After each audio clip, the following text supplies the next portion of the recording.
police pidi. Every time I go there, I instantly feel connected with the place. It's the place, my school, Guru Sri Public School, exploring the wonders of science, igniting curiosity and inspiring discovery. We have our physics, chemistry, biology and computer lab. We have the largest playground with best sports facility in Kodungalur.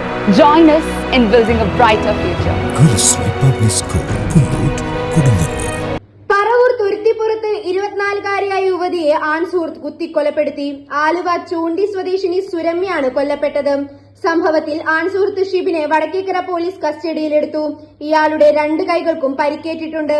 ഇന്ന് രാവിലെ 10 മണിയോടെയായിരുന്നു സംഭവം. ഷിബിന്റെ വീട്ടിലെത്തിയ സുരമ്യയും ഷിബിനും തമ്മിൽ വാക്കുതർക്കമുണ്ടായതിനെ തുടർന്ന് ഷിബിൻ കത്തി ഉപയോഗിച്ച് സുരമ്യയെ കുത്തുകയായിരുന്നുവെന്നാണ് പോലീസിന്റെ പ്രാഥമിക നിഗമനം. ഗുരുതരമായി പരിക്കേറ്റ സുരമ്യയെ ആശുപത്രിയിൽ എത്തിച്ചെങ്കിലും ജീവൻ രക്ഷിക്കാനായില്ല. മൃതദേഹം പോസ്റ്റ്മോർട്ടത്തിനായി പറവൂർ താലൂക്ക് ആശുപത്രിയിലേക്ക് മാറ്റി. സംഭവത്തിന്റെ കൂടുതൽ വിവരങ്ങളും കൊലപാതകത്തിന് പിന്നിലെ കാരണമെന്താണെന്നും വടക്കേക്കര പോലീസ് അന്വേഷണം നടത്തിവരികയാണ്.